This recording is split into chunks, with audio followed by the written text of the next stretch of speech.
Welcome back to a special edition of the Business of Government Hour, a conversation with authors, exploring ideas for improving government effectiveness, with Dr. Zeke Emanuel, author of Reinventing American Healthcare.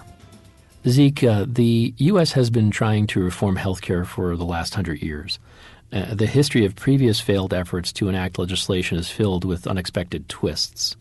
I found that the most interesting part of your book. Would you highlight some of these twists?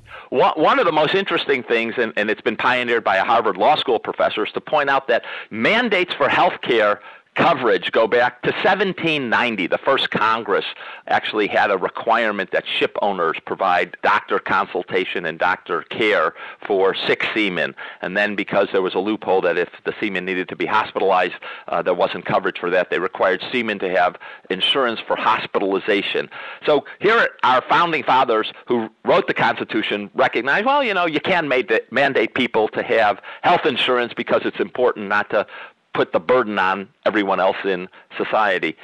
Then not much happened until really it all begins in the 1912 election where Teddy Roosevelt is running as a Rough Rider, and he proposes a healthcare insurance system similar to what they had in Germany. Otto von Bismarck in the 1880s develops the first real modern health insurance system for German workers because he's worried that their allegiance is to the socialists and the communists, and he wants not to compromise them and not to have them so interested in socialism. And Roosevelt proposes this, and in a sort of ironic twist of fate, the AMA at that time actually is favorable to Roosevelt's proposal. Organized labor, Samuel Gompers, is against it because he thinks that he can get a better deal from the employers, and he didn't want his workers loyal to the government as opposed to the union. And then also we enter World War I, and anything that's related to Germany becomes tainted and unacceptable in the polity, and that goes down.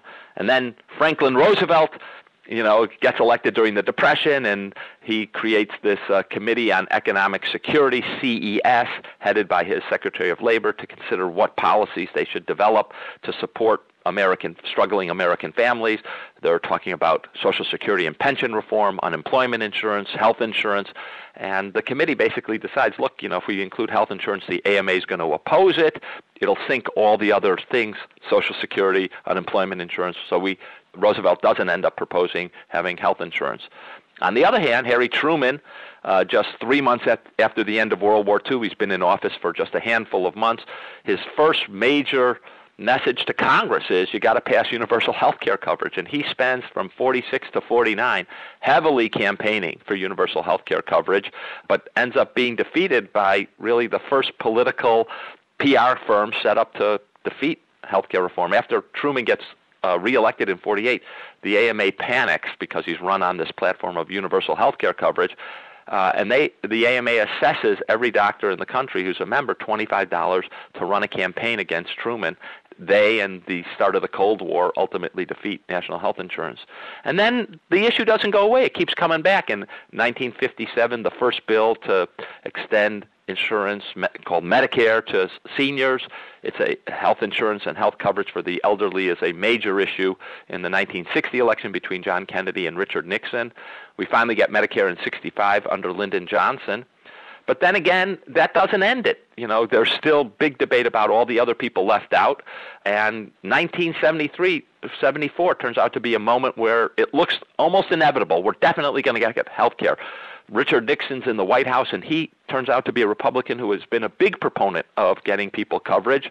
Teddy Kennedy's in the Senate, and healthcare insurance, universal healthcare insurance is his signature issue.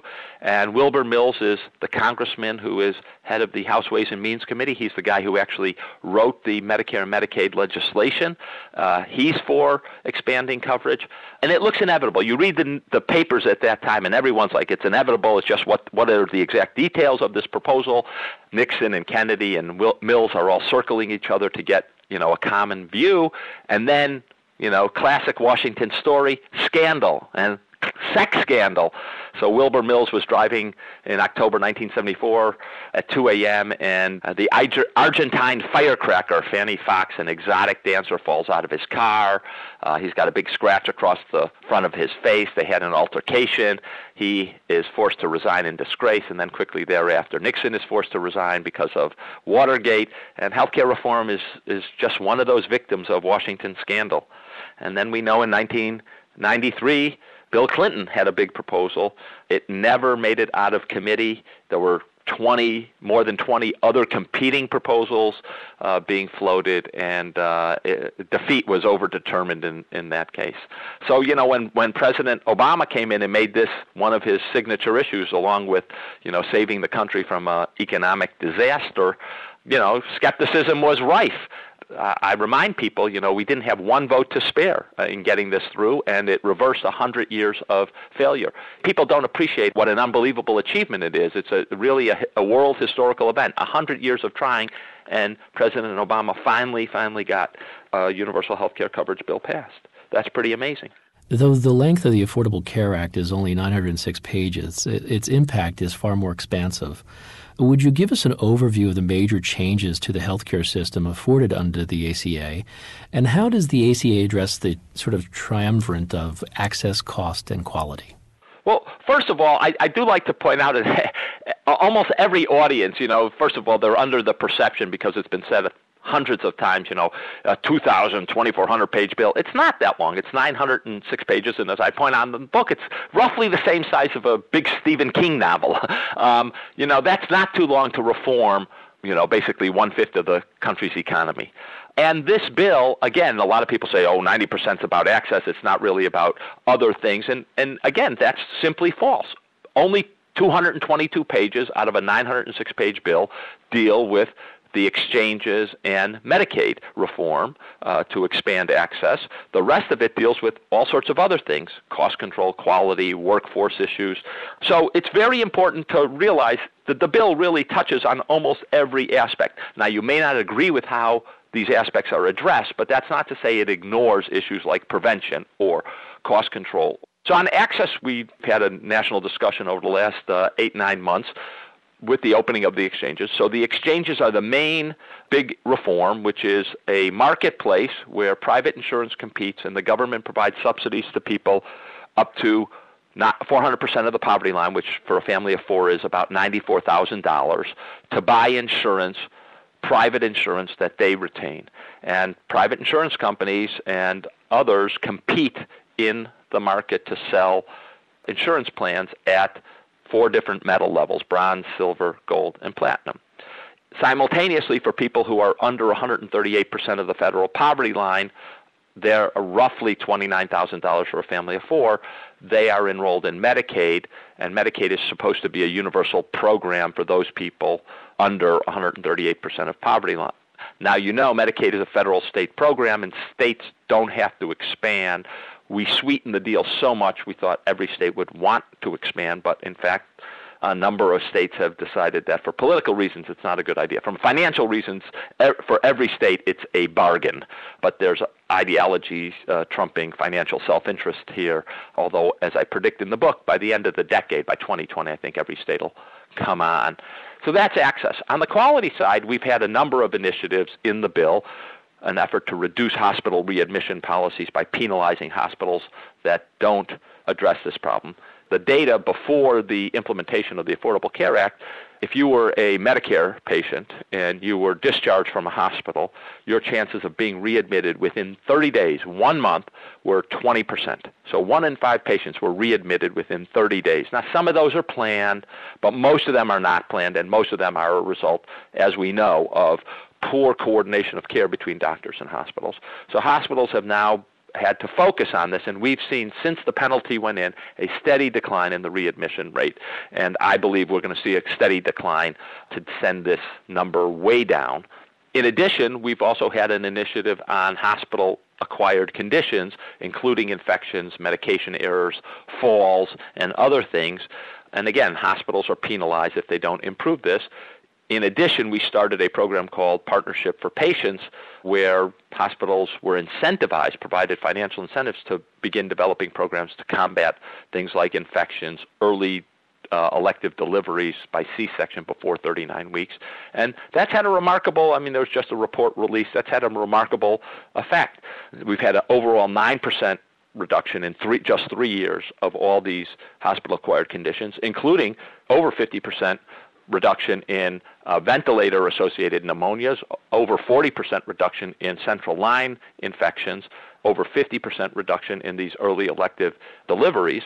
So hospitals can make big improvements if they focus their attention and are incentivized to change. And again, I think that's going to happen. We've also had a big push on developing better quality metrics. That's still in its infancy, and I think it'll only play out towards the end of the decade, but that's something in the bill. And on cost, this is one area where I think we could have done more. I think the bill is light on it, but it's not like it doesn't do anything. For one thing, the exchanges are going to put relentless downward price pressure on insurance premiums, and that's going to have to translate into delivering different kinds of care.